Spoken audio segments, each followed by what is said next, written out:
Lesson 5. Remain faithful to your idea. Tonight we have the fifth and last lesson in this course. First, I shall give you a sort of summary of what has gone before. Then, since so many of you have asked me to elaborate further on Lesson 3, I shall give you a few more ideas on thinking fourth dimensionally. I know that when a man sees a thing clearly, he can tell it, he can explain it. This past winter in Barbados, a fisherman, whose vocabulary would not encompass 1,000 words, told me more in 5 minutes about the behavior of the dolphin than Shakespeare, with his vast vocabulary, could have told me if he did not know the habits of the dolphin.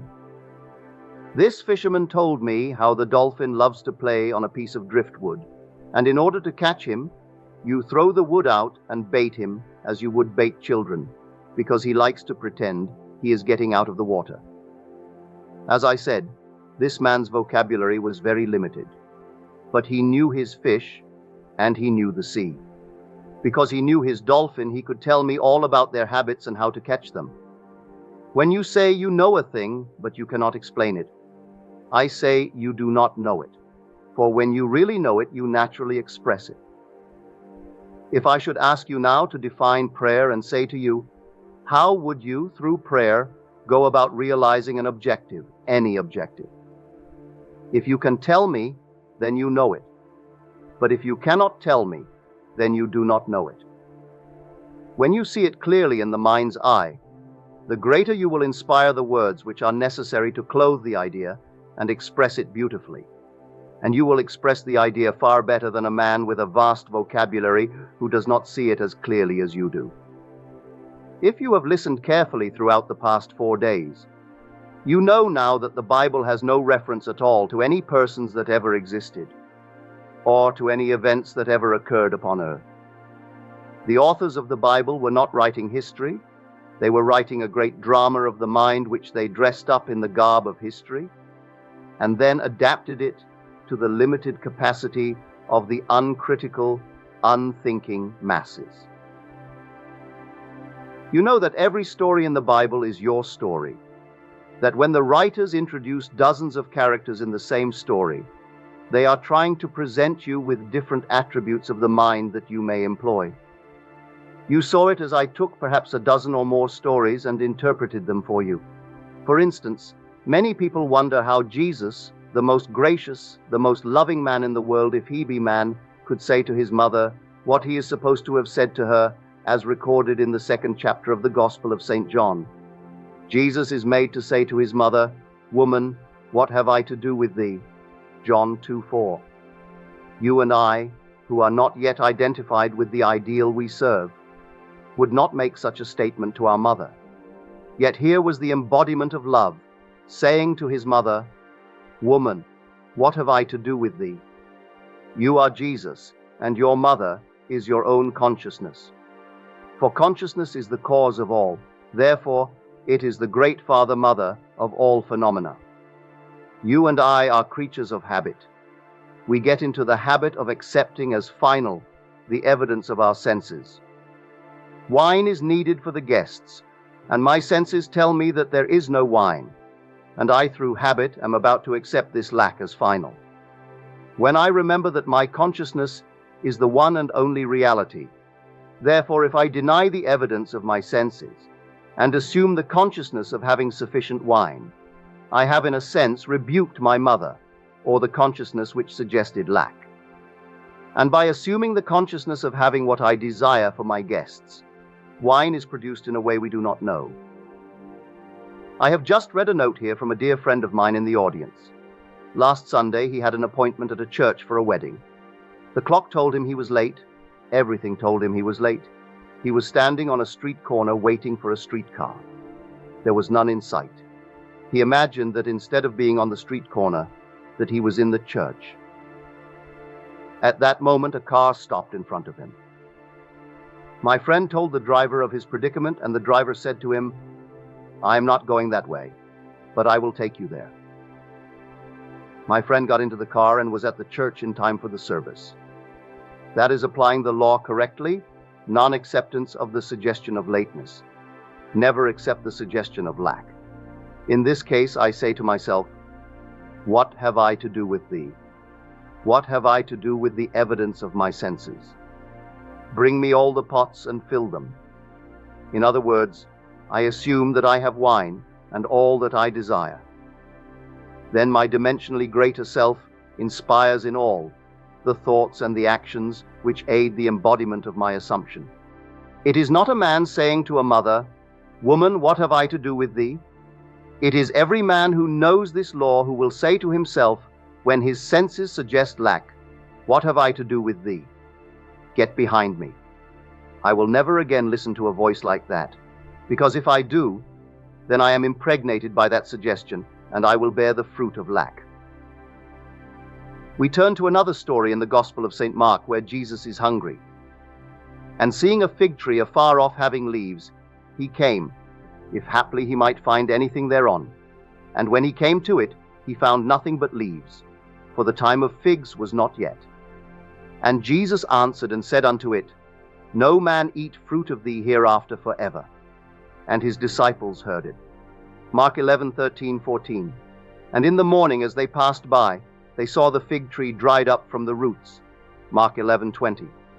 What tree am I blasting? Not a tree on the outside. It is my own consciousness. I am the vine. John 15:1.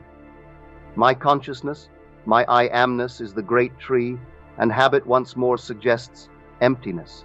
It suggests barrenness. It suggests 4 months before I can feast. But I cannot wait 4 months.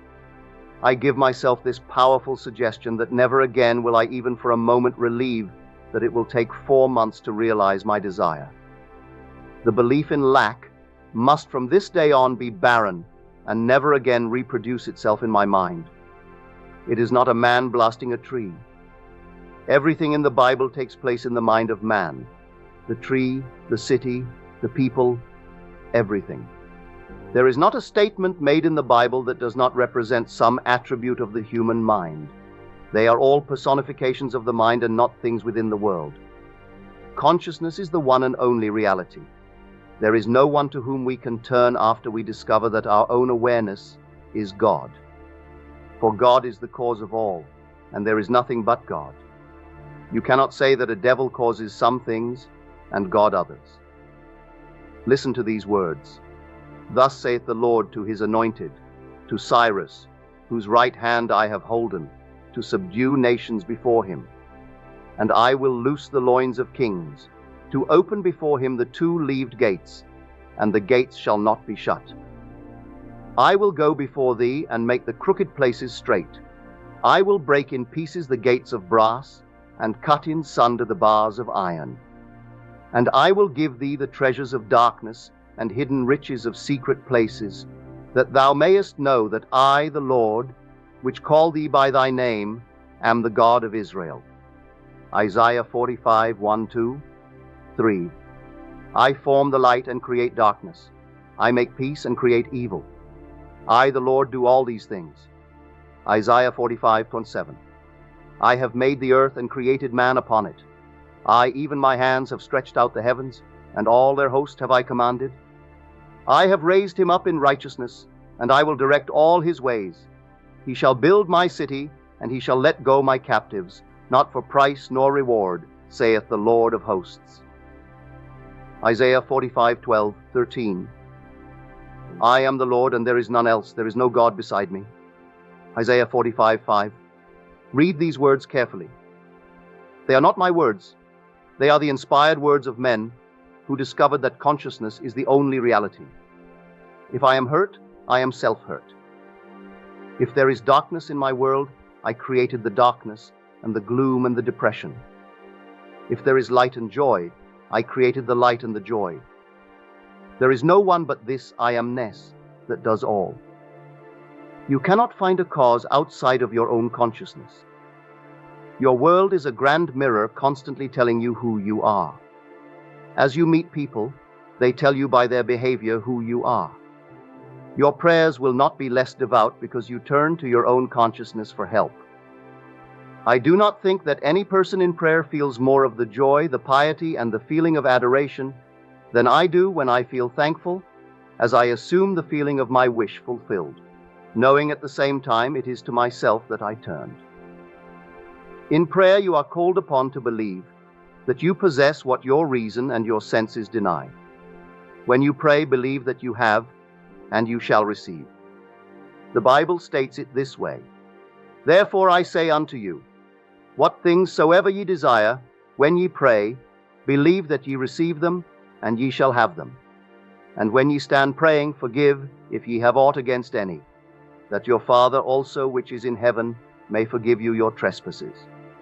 But if ye do not forgive, neither will your Father which is in heaven forgive your trespasses. Mark 11:24, 25, 26. That is what we must do when we pray. If I hold something against another, be it a belief of sickness, poverty, or anything else, I must loose it and let it go, not by using words of denial, but by believing him to be what he desires to be. In that way, I completely forgive him. I changed my concept of him. I had aught against him, and I forgave him. Complete forgetfulness is forgiveness. If I do not forget, then I have not forgiven. I only forgive something when I truly forget. I can say to you until the end of time, I forgive you. But if every time I see you or think of you, I am reminded of what I held against you, I have not forgiven you at all. Forgiveness is complete forgetfulness. You go to a doctor and he gives you something for your sickness. He is trying to take it from you, so he gives you something in place of it. Give yourself a new concept of self for the old concept. Give up the old concept completely.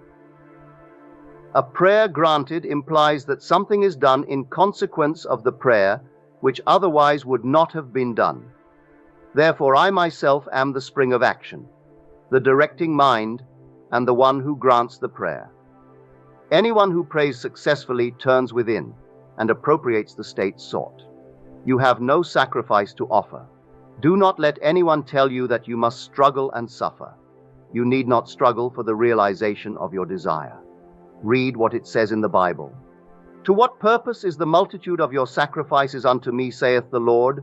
I am full of the burnt offerings of rams, and the fat of fed beasts, and I delight not in the blood of bullocks, or of lambs, or of he-goats. When ye come to appear before me, who hath required that at your hand to tread my courts? Bring no more vain oblations. Incense is an abomination unto me. The new moons and Sabbaths, the calling of assemblies, I cannot endure iniquity and solemn assembly. Your new moons and your appointed feasts my soul hates. They have become a burden to me. I am weary of bearing them. Isaiah 1:11-14. Ye shall have a song as in the night when a holy solemnity is kept, and gladness of heart as when one goeth with a pipe to come into the mountain of the Lord, to the mighty one of Israel. Isaiah 30:29. Sing unto the Lord a new song, and his praise from the end of the earth. Isaiah 42:10. Sing, O ye heavens, for the Lord hath done it. Shout, ye lower parts of the earth. Break forth into singing, ye mountains, O forest, and every tree therein. For the Lord hath redeemed Jacob, and glorified himself in Israel. Isaiah 44:23. Therefore the redeemed of the Lord shall return, and come with singing unto Zion, and everlasting joy shall be upon their head. They shall obtain gladness and joy, and sorrow and mourning shall flee away. Isaiah 51:11. The only acceptable gift is a joyful heart. Come with singing and praise. That is the way to come before the Lord, your own consciousness. Assume the feeling of your wish fulfilled, and you have brought the only acceptable gift. All states of mind other than that of the wish fulfilled are an abomination. They are superstition and mean nothing. When you come before me, rejoice, because rejoicing implies that something has happened which you desired. Come before me singing, giving praise and giving thanks, for these states of mind imply acceptance of the state sought. Put yourself in the proper mood, and your own consciousness will embody it. If I could define prayer for anyone and put it just as clearly as I could, I would simply say, it is the feeling of the wish fulfilled. If you ask, what do you mean by that? I would say, I would feel myself into the situation of the answered prayer, and then I would live and act upon that conviction. I would try to sustain it without effort. That is, I would live and act as though it were already a fact, knowing that as I walk in this fixed attitude, my assumption will harden into fact. Time does not permit me to go any further into the argument that the Bible is not history. But if you have listened attentively to my message these past 4 nights, I do not think you want any more proof that the Bible is not history. Apply what you have heard, and you will realize your desires. And now I have told you before it come to pass, that when it is come to pass, ye might believe. John 14:29. Many persons, myself included, have observed events before they occurred. That is, before they occurred in this world of 3 dimensions. Since man can observe an event before it occurs in the 3 dimensions of space, then life on earth proceeds according to plan, and this plan must exist elsewhere in another dimension, and is slowly moving through our space. If the occurring events were not in this world when they were observed, then to be perfectly logical, they must have been out of this world.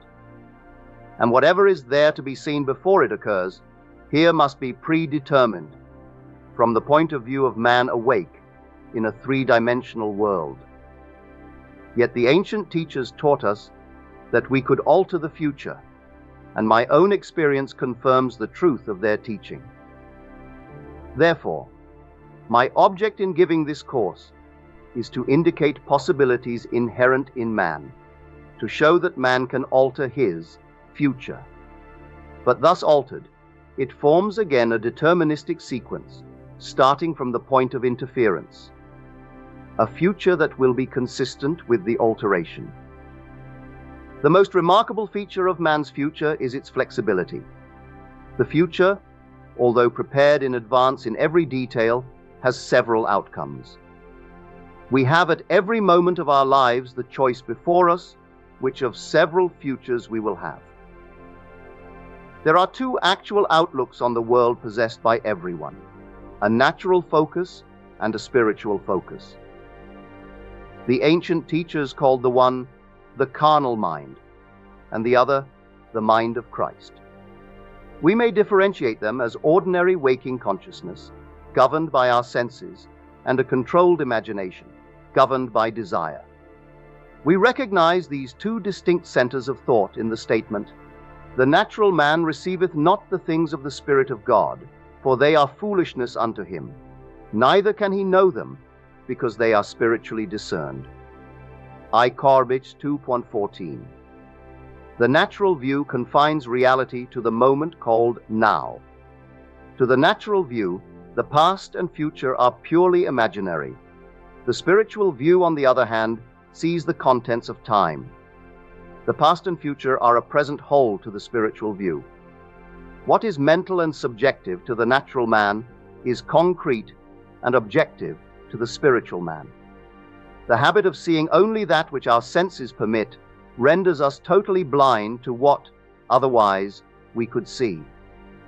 To cultivate the faculty of seeing the invisible, we should often deliberately disentangle our minds from the evidence of the senses and focus our attention on an invisible state, mentally feeling it and sensing it until it has all the distinctness of reality. Earnest, concentrated thought, focused in a particular direction, shuts out other sensations and causes them to disappear. We have only to concentrate on the state desired in order to see it. The habit of withdrawing attention from the region of sensation and concentrating it on the invisible develops our spiritual outlook and enables us to penetrate beyond the world of sense and to see that which is invisible. For the invisible things of him from the creation of the world are clearly seen. Rombredor 1:20. This vision is completely independent of the natural faculties. Open it and quicken it. A little practice will convince us that we can, by controlling our imagination, reshape our future in harmony with our desire. Desire is the mainspring of action. We could not move a single finger unless we had a desire to move it. No matter what we do, we follow the desire which at the moment dominates our minds. When we break a habit, our desire to break it is greater than our desire to continue the habit. The desires which impel us to action are those which hold our attention. A desire is but an awareness of something we lack and need to make our life more enjoyable. Desires always have some personal gain in view. The greater the anticipated gain, the more intense is the desire. There is no absolutely unselfish desire. Where there is nothing to gain, there is no desire, and consequently no action. The spiritual man speaks to the natural man through the language of desire. The key to progress in life and to the fulfillment of dreams lies in ready obedience to its voice. Unhesitating obedience to its voice is an immediate assumption of the wish fulfilled. To desire a state is to have it. As Pascal has said, "You would not have sought me had you not already found me." Man, by assuming the feeling of his wish fulfilled, and then living and acting on this conviction, alters the future in harmony with his assumption.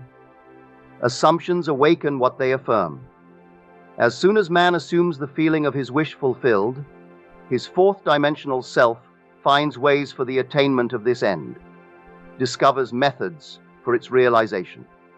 I know of no clearer definition of the means by which we realize our desires than to experience in the imagination. What we would experience in the flesh were we to achieve our goal. This imaginary experience of the end with acceptance wills the means. The fourth-dimensional self then constructs with its larger outlook the means necessary to realize the accepted end. The undisciplined mind finds it difficult to assume a state which is denied by the senses. But here is a technique that makes it easy to call things which are not seen as though they were. That is, to encounter an event before it occurs. People have a habit of slighting the importance of simple things. But this simple formula for changing the future was discovered after years of searching and experimenting. The first step in changing the future is desire. That is, define your objective. Know definitely what you want. Secondly, construct an event which you believe you would encounter following the fulfillment of your desire. An event which implies fulfillment of your desire.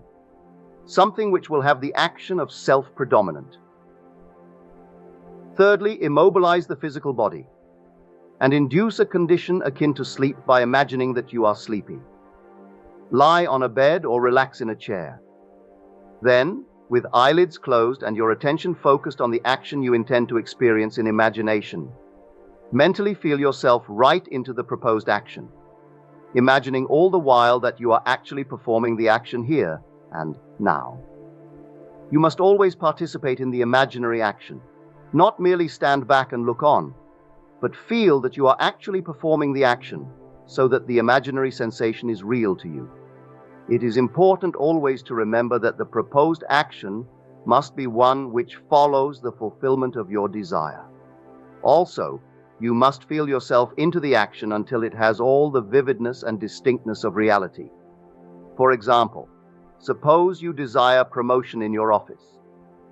Being congratulated would be an event you would encounter following the fulfillment of your desire.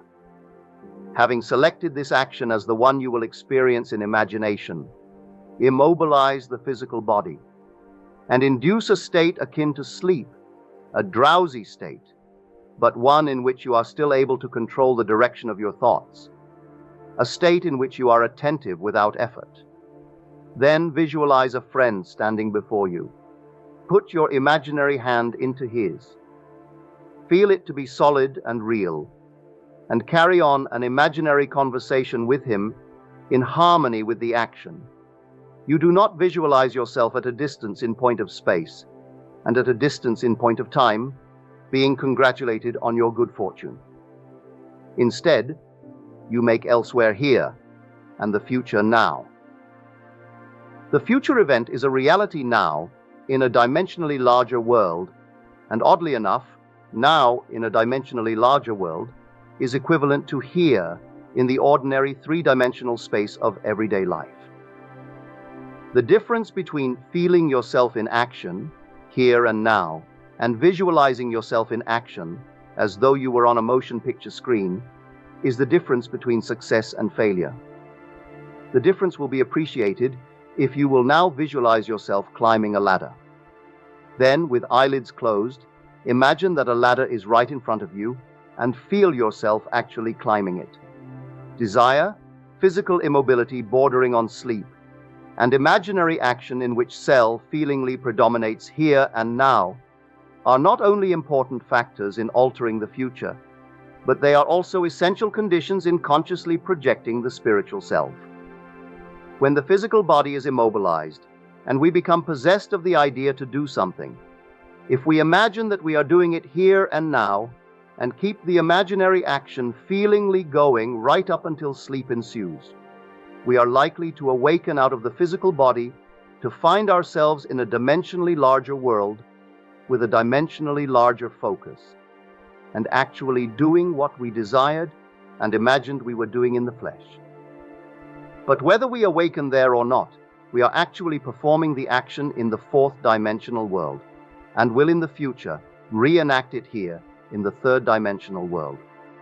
Experience has taught me to restrict the imaginary action, to condense the idea which is to be the object of our meditation into a single act, and to reenact it over and over again until it has the feeling of reality. Otherwise, the attention will wander off along an associational track, and hosts of associated images will be presented to our attention, and in a few seconds, they will lead us hundreds of miles away from our objective in point of space, and years away in point of time. If we decide to climb a particular flight of stairs, because that is the likely event to follow the realization of our desire, then we must restrict the action to climbing that particular flight of stairs. Should the attention wander off, bring it back to its task of climbing that flight of stairs, and keep on doing so until the imaginary action has all the solidity and distinctness of reality. The idea must be maintained in the field of presentation without any sensible effort on our part. We must, with the minimum of effort, permeate the mind with the feeling of the wish fulfilled.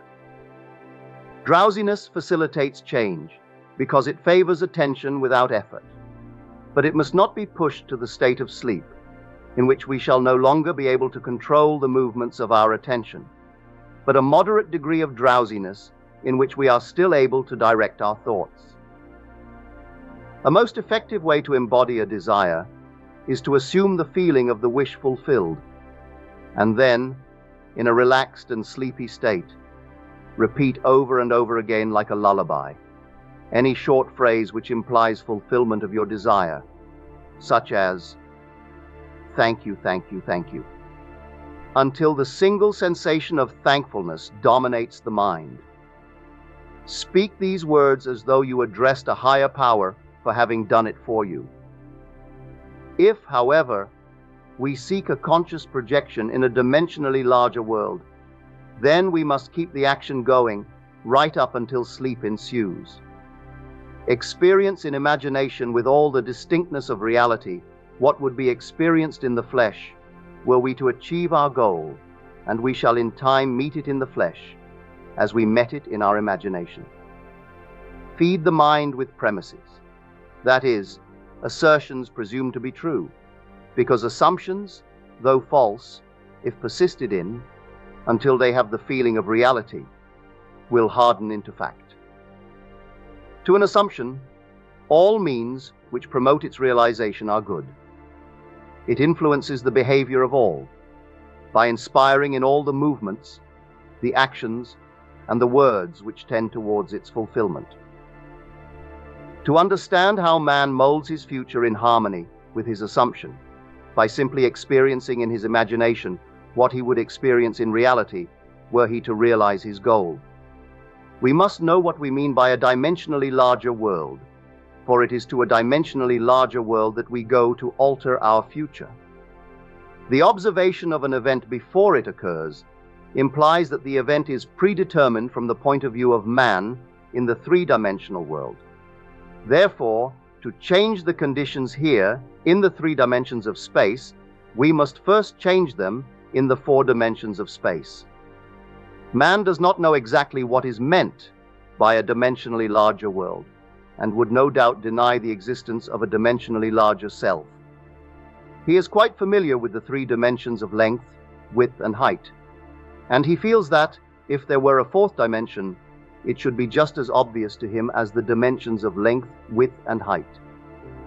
Now, a dimension is not a line. It is any way in which a thing can be measured that is entirely different from all other ways.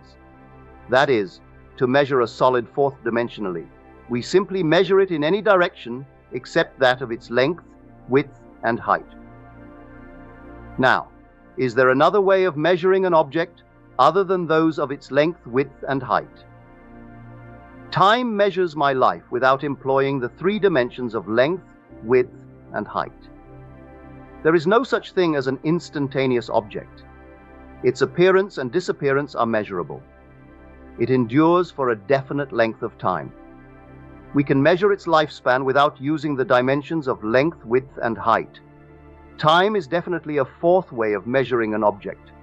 The more dimensions an object has, the more substantial and real it becomes. A straight line which lies entirely in 1 dimension acquires shape, mass, and substance by the addition of dimensions. What new quality would time, the 4th dimension, give, which would make it just as vastly superior to solids as solids are to surfaces and surfaces are to lines? Time is a medium for changes in experience, for all changes take time. The new quality is changeability. Observe that if we bisect a solid, its cross-section will be a surface. By bisecting a surface, we obtain a line, and by bisecting a line, we get a point. This means that a point is but a cross-section of a line, which is in turn but a cross-section of a surface, which is in turn but a cross-section of a solid, which is in turn, if carried to its logical conclusion, but a cross-section of a 4-dimensional object.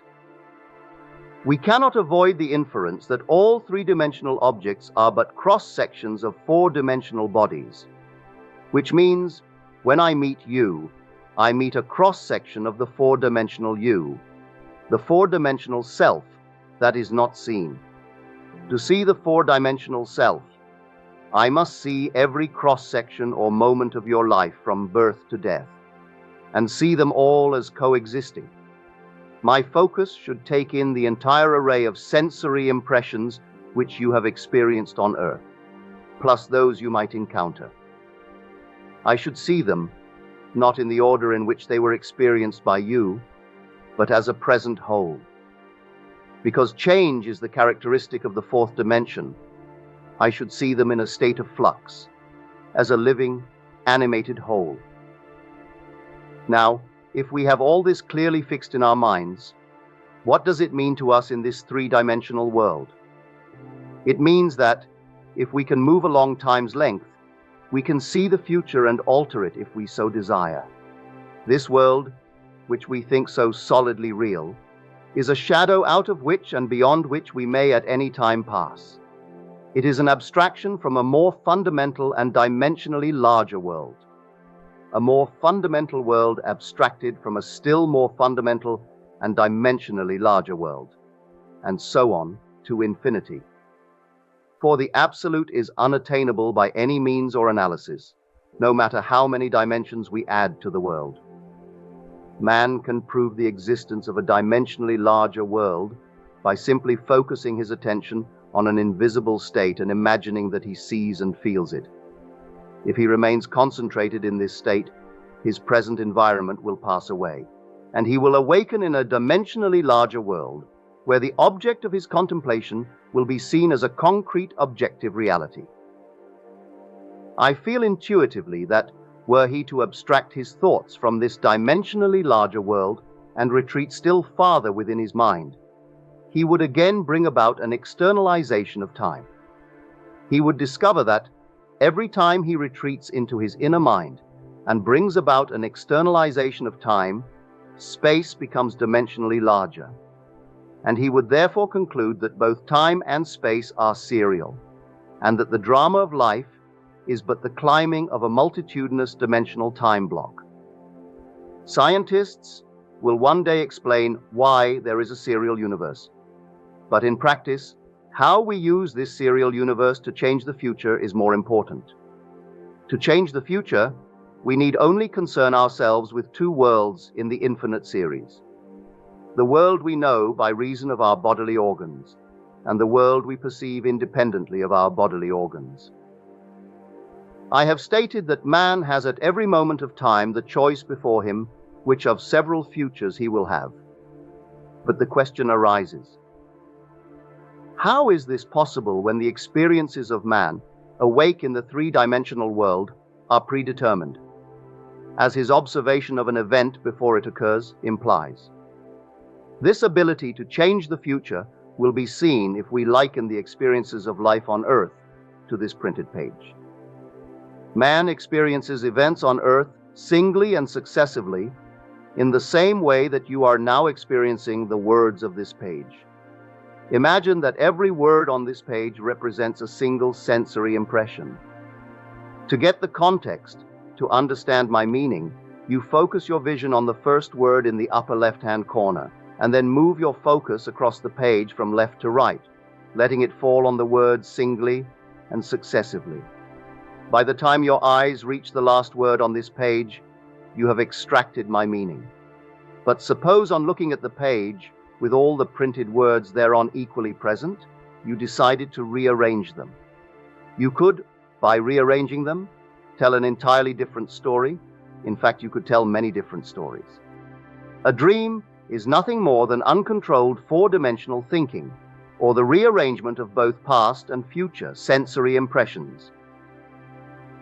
Man seldom dreams of events in the order in which he experiences them when awake. He usually dreams of two or more events which are separated in time, fused into a single sensory impression. Or else he so completely rearranges his single waking sensory impressions that he does not recognize them when he encounters them in his waking state. For example, I dreamed that I delivered a package to the restaurant in my apartment building. The hostess said to me, "You can't leave that there." Whereupon, the elevator operator gave me a few letters, and as I thanked him for them, he, in turn, thanked me. At this point, the night elevator operator appeared and waved a greeting to me. The following day, as I left my apartment, I picked up a few letters which had been placed at my door. On my way down, I gave the day elevator operator a tip and thanked him for taking care of my mail, whereupon he thanked me for the tip. On my return home that day, I overheard a doorman say to a delivery man, "You can't leave that there." As I was about to take the elevator up to my apartment, I was attracted by a familiar face in the restaurant, and as I looked in, the hostess greeted me with a smile. That night, I escorted my dinner guests to the elevator, and as I said goodbye to them, the night operator waved goodnight to me. By simply rearranging a few of the single sensory impressions I was destined to encounter, and by fusing two or more of them into single sensory impressions, I constructed a dream which differed quite a bit from my waking experience. When we have learned to control the movements of our attention in the four-dimensional world, we shall be able to consciously create circumstances in the three-dimensional world. We learn this control through the waking dream, where our attention can be maintained without effort. For attention minus effort is indispensable to changing the future. We can, in a controlled waking dream, consciously construct an event which we desire to experience in the three-dimensional world. The sensory impressions we use to construct our waking dream are present realities displaced in time, or the four-dimensional world. All that we do in constructing the waking dream is to select from the vast array of sensory impressions those which, when they are properly arranged, imply that we have realized our desire. With the dream clearly defined, we relax in a chair and induce a state of consciousness akin to sleep. A state which, although bordering on sleep, leaves us in conscious control of the movements of our attention. Then we experience in imagination what we would experience in reality were this waking dream an objective fact. In applying this technique to change the future, it is important always to remember that the only thing which occupies the mind during the waking dream is the waking dream, the predetermined action and sensation which implies the fulfillment of our desire. How the waking dream becomes physical fact is not our concern. Our acceptance of the waking dream as physical reality wills the means for its fulfillment. Let me again lay the foundation of prayer, which is nothing more than a controlled waking dream. 1. Define your objective. Know definitely what you want. 2. Construct an event which you believe you will encounter, following the fulfillment of your desire, something which will have the action of self-predominant, an event which implies the fulfillment of your desire. 3. Immobilize the physical body and induce a state of consciousness akin to sleep. Then, mentally feel yourself right into the proposed action until the single sensation of fulfillment dominates the mind. Imagining all the while that you are actually performing the action here and now, so that you experience in imagination what you would experience in the flesh were you now to realize your goal. Experience has convinced me that this is the easiest way to achieve our goal. However, my own many failures would convict me were I to imply that I have completely mastered the movements of my attention. But I can, with the ancient teacher, say, "This one thing I do, forgetting those things which are behind, and reaching forth unto those things which are before. I press toward the mark for the prize." Philippians 3:13-14. Again, I want to remind you that the responsibility to make what you have done real in this world is not on your shoulders. Do not be concerned with the how. You have assumed that it is done. The assumption has its own way of objectifying itself. All responsibility to make it so is removed from you. There is a little statement in the book of Exodus which bears this out. Millions of people who have read it, or have had it mentioned to them throughout the centuries, have completely misunderstood it. It is said, "Steep not a kid in its mother's milk." King James Version. "Thou shalt not see the kid in his mother's milk." Exodus 23:19. Unnumbered millions of people, misunderstanding this statement, to this very day in the enlightened age of 1948, will not eat any dairy products with a meat dish. It just is not done. They think the Bible is history, and when it says, "Steep not a kid in its mother's milk," milk and the products of milk, butter and cheese, they will not take at the same time they take the kid or any kind of meat. In fact, they even have separate dishes with which to cook their meat. But you are now about to apply it psychologically. You have done your meditation, and you have assumed that you are what you want to be. Consciousness is God. Your attention is like the very stream of life, or milk itself, that nurses and makes alive, that which holds your attention. In other words, what holds your attention has your life. Throughout the centuries, a kid has been used as the symbol of sacrifice. You have given birth to everything in your world, but there are things that you no longer wish to keep alive, although you have mothered and fathered them. You are a jealous father that can easily consume, like Cronus, his children. It is your right to consume what formerly you expressed when you did not know better. Now you are detached in consciousness from that former state. It was your kid, it was your child, you embodied and expressed it in your world. But now that you have assumed that you are what you want to be, do not look back on your former state and wonder how it will disappear from your world.